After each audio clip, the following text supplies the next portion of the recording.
Greetings and welcome to the Recombobulation Area. My name is Dan Schaefer. Thank you for joining us. We are very excited to be joined by our guest today, Emily Mills, a longtime freelance writer and reporter based in Madison.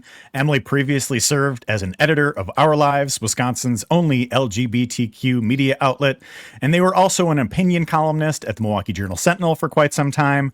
More recently, however, Emily has been a regular contributor here at the Recombobulation Area, and they just won a Gold Award from the Milwaukee Press Club for their work, so please welcome award-winning contributor Emily Mills. Hey, thank you. Appreciate it, Dan. Well, congratulations on the award. The award is for Best Single Editorial Statement of Editorial Position or Opinion for the column How AI is Harming Wisconsin's Path to Renewable Energy. You published that one, or we published that one last June, and I think that one was a little ahead of the curve.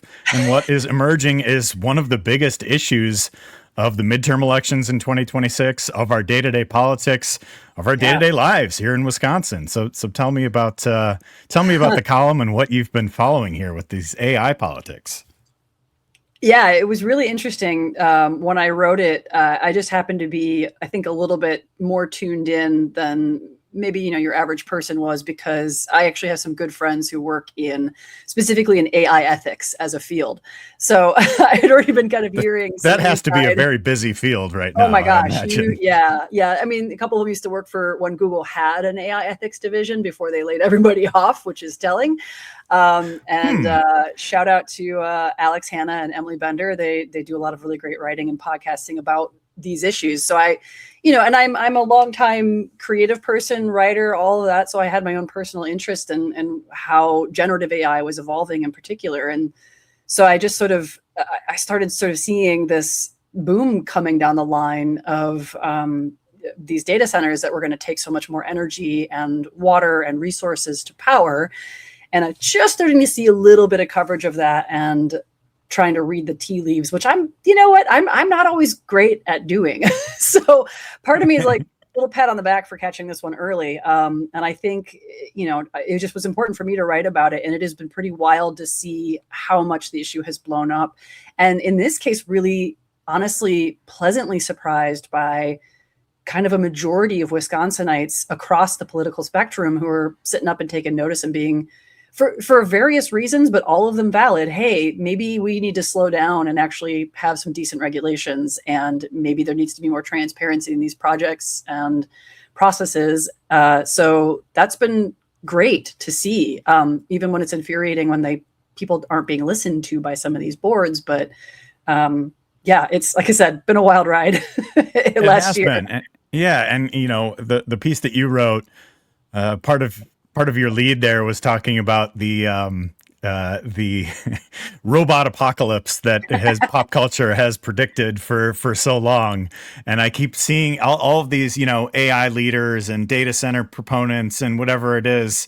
And it's just that I think back to these lines that you wrote in this column, and I think, have none of these people ever watched a movie? Has no one seen Terminator?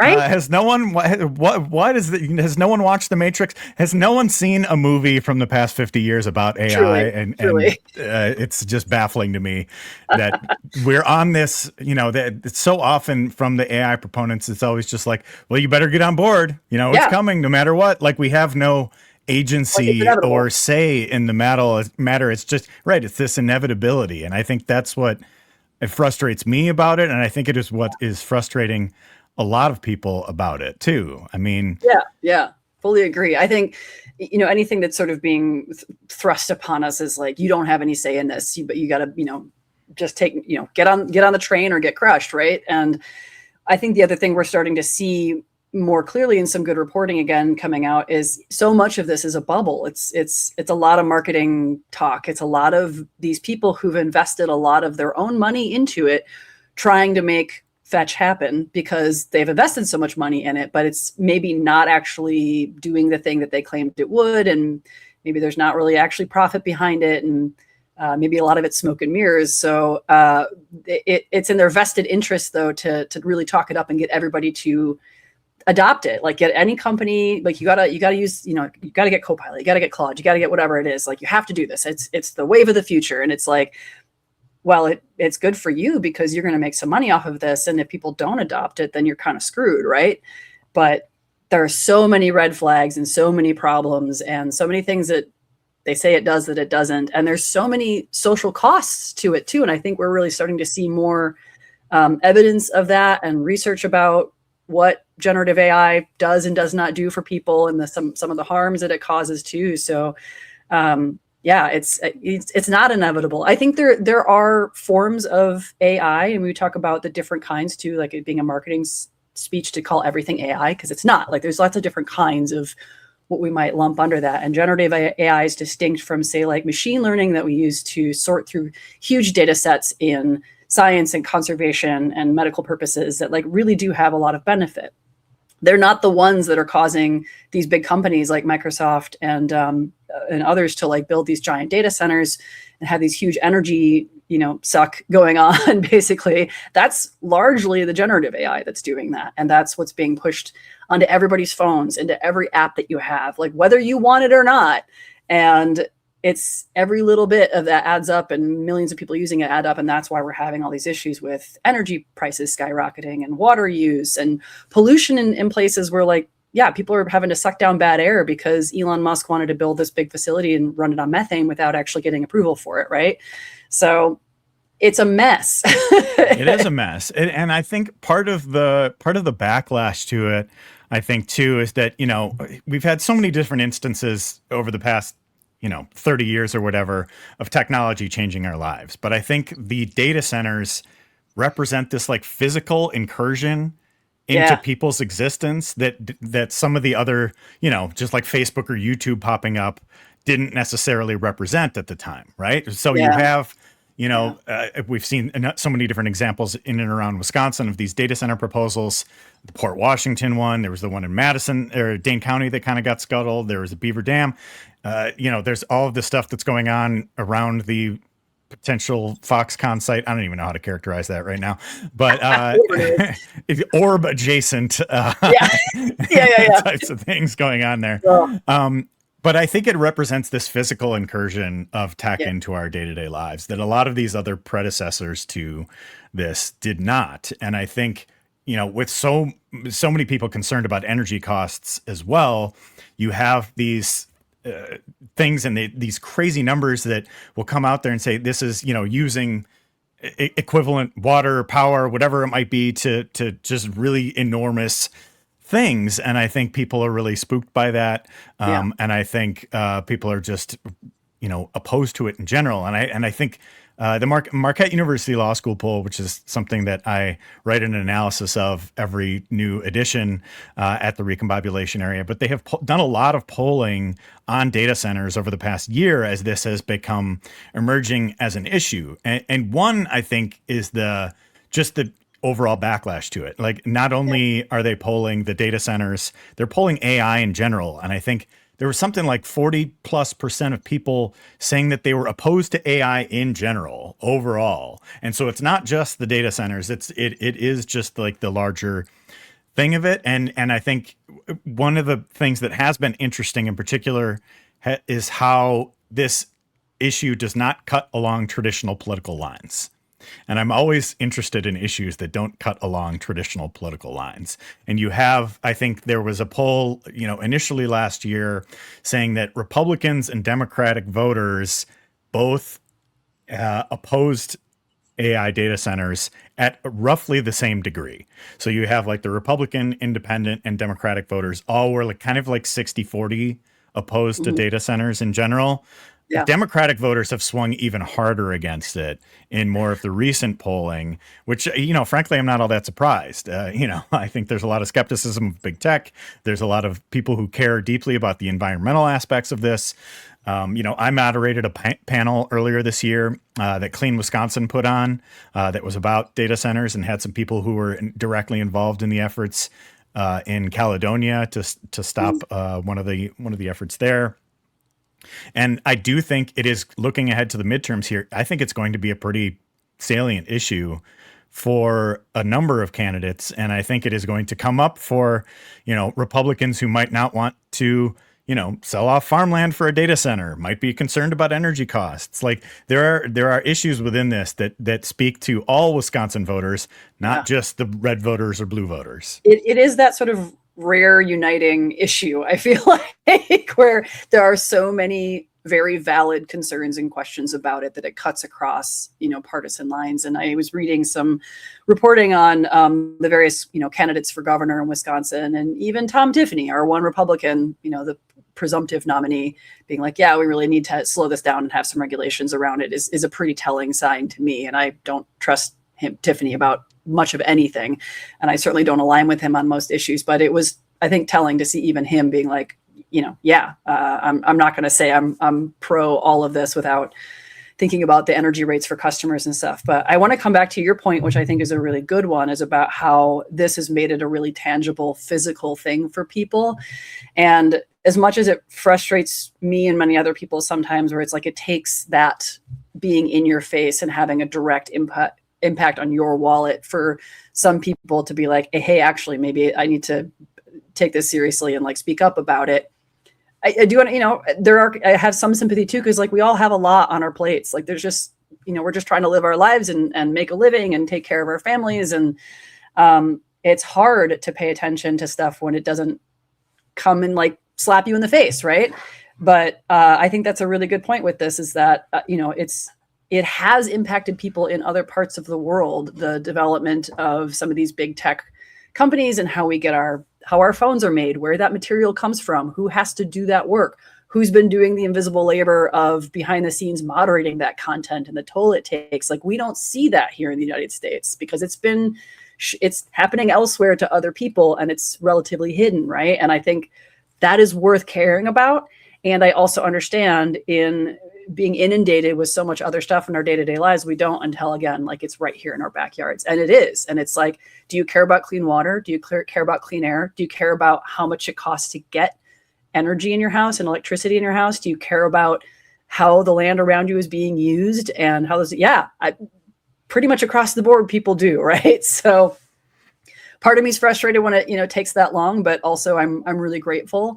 And that, so many people are taking that seriously and speaking up about it. And I have to hope, it's been a very clear turn of fortune in the last year in the people's sentiments about data centers and about generative AI and how that's being rolled out, whether there's regulations. Like it's great to see this many people taking it seriously. And you have to shout out too, like I was really delighted when I think, actually had a big impact. Charlie Barron's putting out his first video in August last year and doing and becoming sort of big spokesperson for that.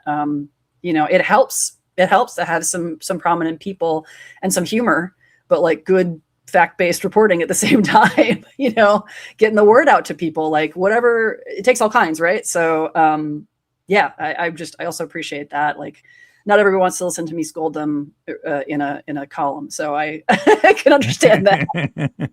So between your piece and Charlie's advocacy, we'll take credit for it.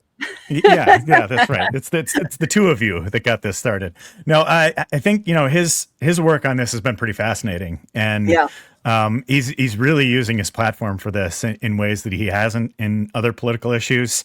In the past, I was part of a event that he did right before the 2024 election. It was more just like getting people out to get engaged in the issues, and it was me and conservative commentator Steve Scafidi, who was part of that, and we just kind of went back and forth on the issues and things like that. But this he really took a stand on. There's actually a great piece in The Guardian that was just published yesterday about the work that he's done here. And they quoted something that he said in opening remarks at one of these town halls that I think speaks to what we're talking about here. Is he said, quote, "This is the most bipartisan issue since beer." He's not entirely wrong. Although the funny thing is, my brain can't help but think, like, what are the things that unite people across, like, at these huge numbers? And how interesting is it when a lot of lawmakers and policymakers and stuff are ignoring that? And this is a big one for me. Like, I think of the stewardship bill that just got killed too. Tell me if you have to edit around this. I'm so sorry. I have. It's okay. The Add some color to the podcast here. You're in Madison. You're hearing these. Yep. My goodness.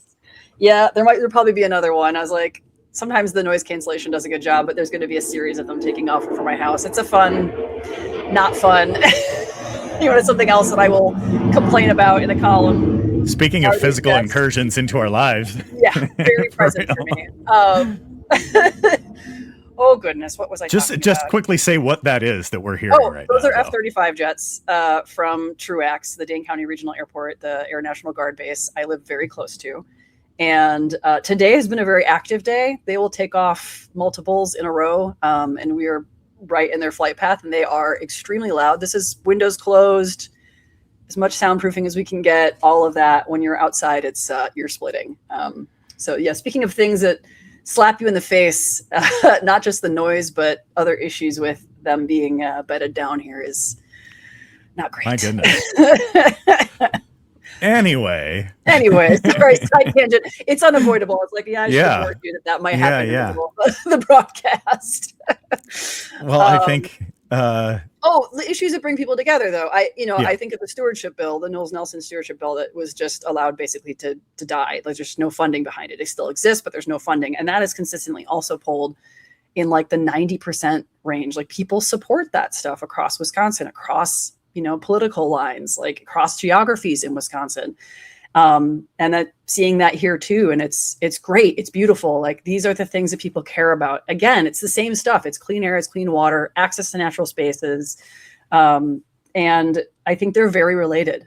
And the fact that there's so much support for them, and yet people rightly feel like they're not being heard, and the lawmakers aren't doing what their constituents would like them to do, which we could certainly tie back to, our longtime gerrymandered maps. We're only starting to see that, the corrections for that coming through in upcoming elections. And the most recent one, will start to make a difference, I hope.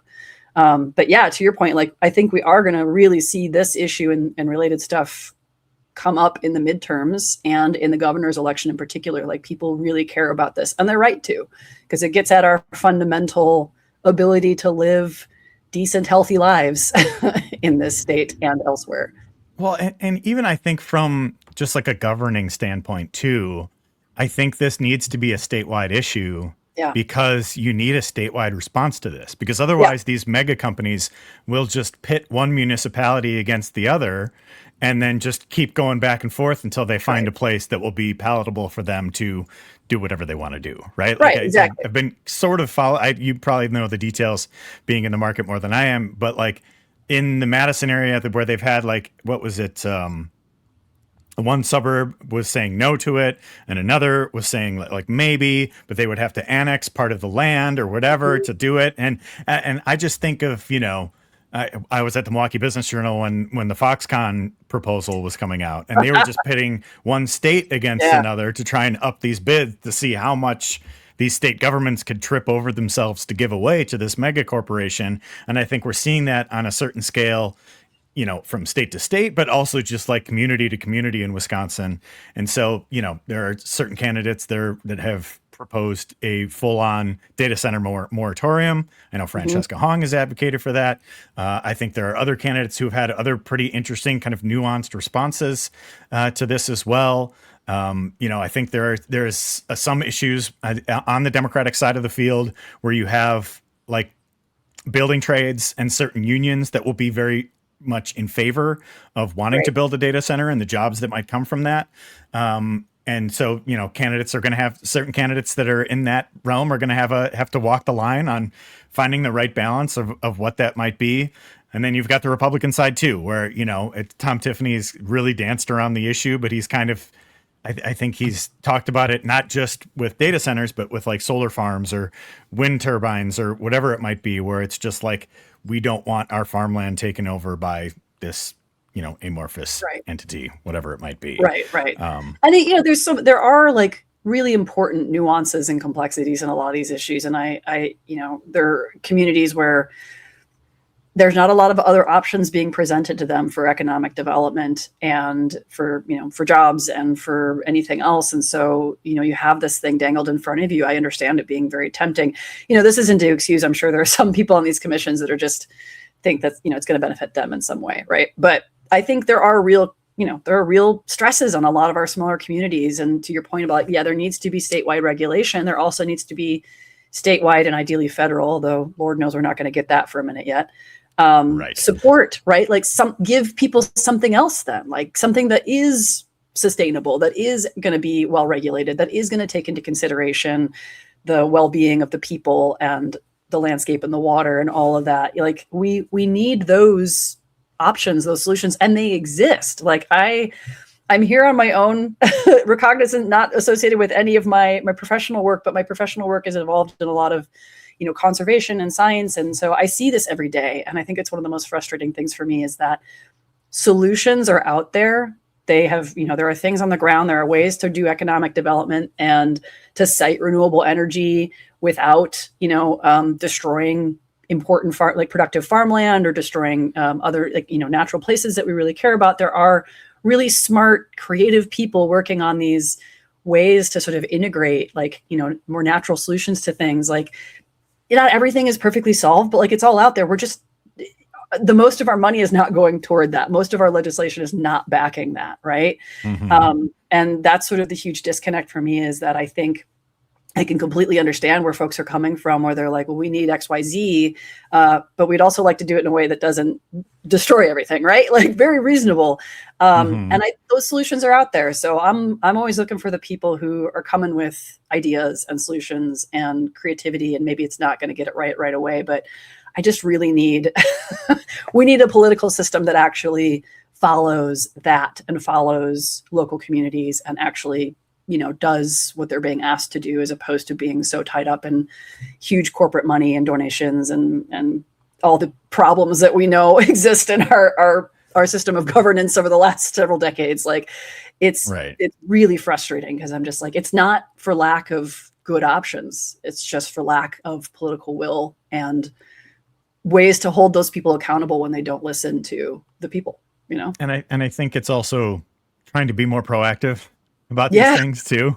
Yeah, and not always be in this realm when it comes to technology, where it's just like you're always having to do the bill 2 years later after you probably should have. Right? Yeah. And I think slow moving government. And also often we talk about, I think there are older people who get it. So I'm not going to throw all older people under the bus, but where your entire government is people like 70 plus. I mean, at some point I'm going to lose touch with the technology moves so fast, right? Like it makes a difference. That's why you need diversity, right? Generationally and how, what industries our politicians are coming from, so they actually understand this and can move on it as quickly as it requires. Mm-hmm. Yep. More proactive, more engaged, more thoughtful government. Yes. What a world, What an idea. These pie in the sky ideas that we're putting out here. Call me I'm an optimist. I'm gonna gotta keep trying.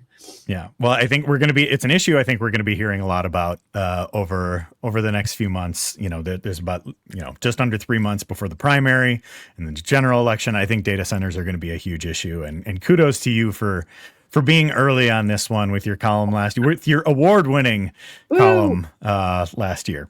Thank you. I appreciate it. Let's talk about your latest piece. Okay, let's do it. So you wrote something last week and I read it and I was like, hey, can we publish this too? So tell me about what you wrote. Sure. I wrote a piece for my own. I have a personal newsletter that I just kind of put out whenever I feel like it. And I appreciate you picking this one up because usually it's, I'll pitch something to you and you'll publish it. But I wasn't sure if this was the flavor or not. I wrote a piece about Kirk Bangstad, who recently declared that he was going to run for governor in Wisconsin. He is the owner of Minocqua Brewing Company, which has its original location in Minocqua, and then also has a newer location that's in Madison, not far from where I live. And I have been aware of Mr. Bangstad for some time with friends who live in Minocqua and a whole saga that's been going on up there with him and his business for a while. And I wasn't, you get an impression sometimes people appreciate the attention and it's kind of does more bad than good to give them that attention. But when you go ahead and just declare your candidacy for governor and you do it in a way, he did it in a way that just really ticked me off. And I have seen a lot of he's declared as a Democrat. He claims to be a progressive. He decided that he was going to run because no one who is currently running, basically, he's like, I reached out to them and I told him what his pet issue was. He's afraid about the election being stolen and didn't feel like anybody gave him the answer that he wanted. So, he's got to come in and save us from ourselves. Like, he's got to be the one to run and do it. And only me. Only him. Only him could possibly do this. And I was like, on this one thing. And it was, of course, he announces this on his Facebook page for the Minocqua Brewing Company. And he has this post that explains his reasoning. And it does it in a way that's just, to me, reads as extremely condescending and patronizing, in particular to Francesca Hong and Kelda Roys, who he named specifically as people he'd spoken to. And it's sort of like, well, the politically naive, unelectable, don't get it, all this stuff where I'm like, women who run for office get this all the time. And so a lot of reasons that just, so it's like, I need to say something. Cause I know a lot of people in town in Madison here who'd been asking me about him and that place for a while. Cause if you're not a weirdo like me who pays deep attention to like local Minocqua news, you wouldn't necessarily know. He comes off as sort of like brash and unafraid to say, tell it like it is and call out Republicans. And he's very anti-Trump and like great and good. So like, lots of liberal folks, progressives like that. But if you dig a little bit deeper, there's a lot of problems and a lot of red flags. And ultimately I was just like, I need to write something that just lays out here's the links to the news stories. Here's the stuff as I understand it. And, for all of the sort of emotional, social reasons, but then also just there is, I think it's still ongoing lawsuit alleging that he has misused money that has been donated to his super PAC that he set up. And it looks pretty suspicious to me. And given some of the activities he's been up to lately, again, where he gets people to donate money to him or his funds or his super PAC and says he's going to donate it for this good cause. And I'm like, you could just point people to the good cause that they could donate directly. Like, it's just so many red flags. And I would just like people not to throw away money or maybe vote for someone that seemed like a good bet on the surface. But I think a lot of folks, when they understand his bigger story, would be like, oh, no, thanks. And as it turns out, when it came out, that was a lot of people were like, yeah, this guy has been pretty shady and I have experience with him, or I wasn't really sure about him. And so thanks for putting this out. And of course, he had a lot of things to say to me as well in the comments, as is his right as an American. Most of them are wrong. Yeah. There are a few that are wrong, a few that he has hidden on his page after being corrected. But I kudos to you for writing this piece, because I think a lot of us, myself included, were thinking about writing something about Bangstad after the comments that he made after the incident that happened at the White House Correspondents Association dinner. Yes. Talking, he has this ridiculous free beer day associated with any day that I don't even want to get into it, but like it's pretty dark. It's pretty dark. It's pretty upsetting. It's unacceptable type of thing. Like I've written a gazillion words about how I disagree with Trump. You don't need to go where he went with this. Yeah. And I think he, by doing that, creates this attention cycle, and we are in this attention economy. Yep. And what you say, whatever you want about him, he's good at getting attention. Doesn't seem to be good at like filing permits to get his breweries in the right places or whatever, or really having an impact of any kind through his scam pack. Yeah. But he is good at getting attention. And so like he gets out there, he forces every Democratic candidate or party or whatever to condemn what he had to say. Or he forces everybody to react to his announcement for governor. And I just think that he is the caricature of the crazed blue anon liberal that so many conservatives run with and think is the entirety of the Democratic Party and the Democratic electorate, which such is not the case. It's mostly just nice people who want better healthcare, right? But I think he becomes this caricature, and I think he drags down everybody on the left in Wisconsin by even the vaguest association. And conservatives are running with any like tiny detail. You know, he was on a podcast with my friend Kristen Bry 5 years ago. He was involved in, he worked with Rebecca Cook more than 10 years ago on a political fundraiser or something like that.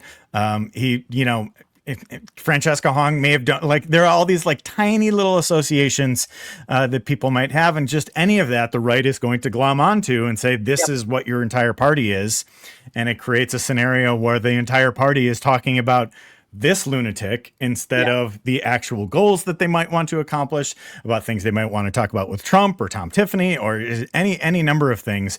You're talking about Kirk Bangstad and his lunatic type of push to say outlandish things to get attention, to have this pack, and there's so many different things that you could criticize with it, and you touched on a number in the piece, but just like, he's ripping Francesca Hong for being inexperienced. He's ripping Kelda Roys for, I guess, having too much experience. Like, there's just all sorts of different things. It's just all over the place. And pretty audacious to claim that someone who's been serving in the state legislature is politically inexperienced. Someone who's a couple of people who've been in state legislature, and whereas, I'm sorry, what offices have you held? What civic service have you done other than just like yell a lot and harass reporters and get sued for it? And I think the whole attention economy thing is exactly right. And I am not afraid to poke a bear, and sometimes a bear needs to get poked, and then the bear will show you exactly who it is, and that's what has happened here. And that's why I was like, I'm going to write it. I don't care. Come at me, bro. I've been here before with other blowhard guys like this, and I'm still here. It's fine. But to me, it's like, it really comes down to what I hate to see people going for. He's not Trump, but he's Trump.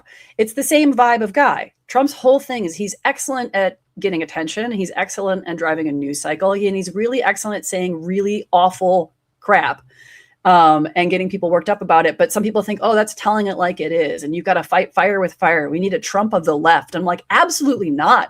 Do not want a Trump of the left. That is antithetical to everything that I stand for as a leftist. And I would like to think that that's true for most people on the left. I'm here for people who are leading with kindness and compassion and empathy, and are willing to do the hard, dirty work of being in community and building coalitions that are messy and difficult, but actually get things done because you are listening to people and diverse opinions and diverse needs. And I see none of that from people like this. And yeah, your politics might be technically different, and you're calling for different issues and stuff, like, cool, great. But you were doing all the exact same stuff. Like, it's really just about you as an individual and trying to make a name for yourself, or trying to make money and feeling good. And, I had to laugh, like, a couple of days after that column went out, there was a satirical article that came out. I think it's called like Wisconsin News Today. That was just like, Kirk Bangstad congratulates Kirk Bangstad on running for governor or whatever. Basically, I'm like, yeah, that about sums it up. It's like, my guy, like, just maybe chill out and focus on treating your employees better and making better beer, and then get your stuff together and think about, like, yeah, if you want to raise money for good causes, do that and give it directly to those causes. Like, have people send the money there as opposed to your weird super PAC, and talk to people and stop like blocking anybody that asks you even like really soft questions and wants to hold you to like the meagerest accountability. I'm like, when you're calling Wisconsin Public Radio an instrument of the right because they had a reporter dared to ask you about, the super PAC stuff, it's like, what's going on? And just like people who show up on his Facebook page and are like, hey, I have questions and concerns. I really want to support you, but this feels bad. And he's like, well, social media isn't real. I'm like, you announced your run for governor on social media, my guy. Like, what's going on? And yeah, it just comes back to like, I'm real tired of these people, anybody of any persuasion, who's just loud and obnoxious and in it for themselves. We don't need more of that. We need way less of that. We do not. And I think his failure to ever really do anything meaningful, I think, is telling here too, because like, if his like hypothetically, let's say that he was raising all this money with Minocqua Brewing, having this kind of like beacon of liberal ideas in the Northwoods, and I don't know, supporting local candidates or support, being advocating for issues. But it seems like the work that he and the super PAC have done has been more about just like, we're going to put this billboard up that rips Ron Johnson. It's just like, okay, cool, great.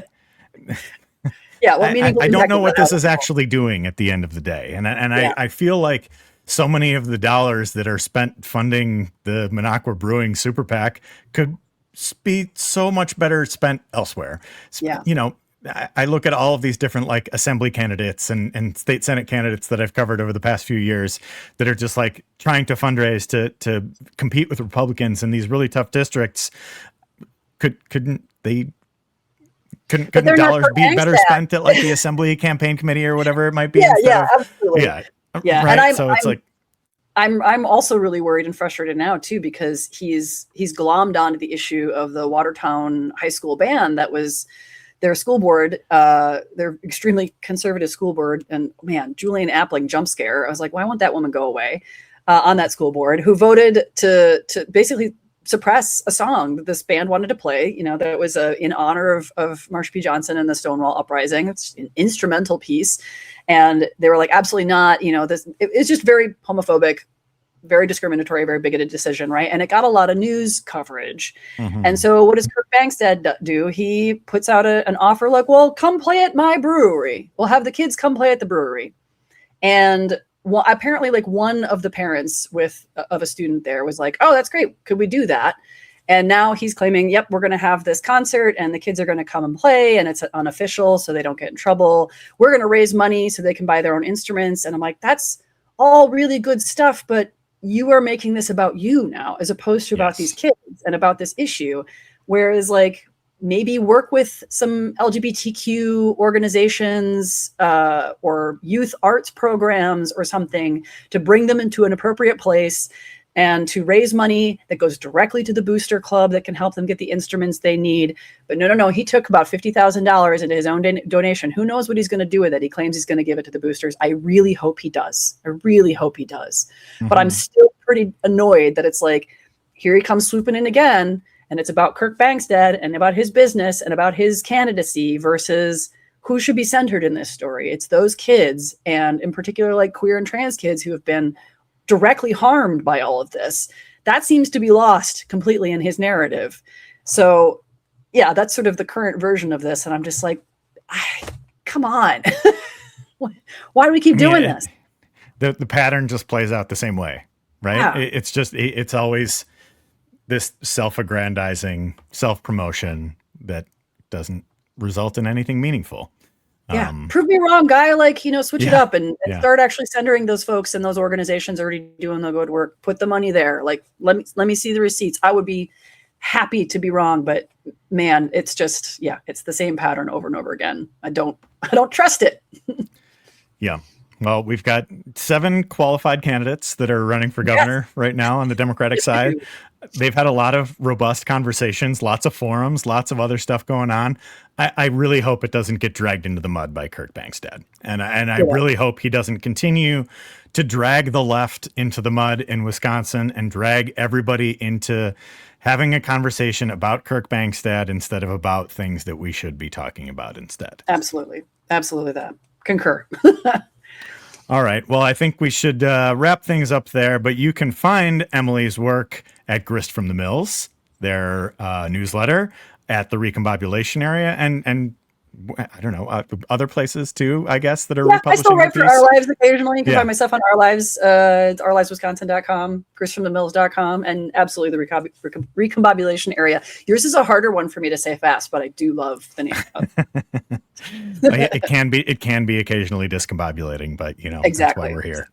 All right, Emily, thank you so much, and congratulations once again. Thank you. I really appreciate it.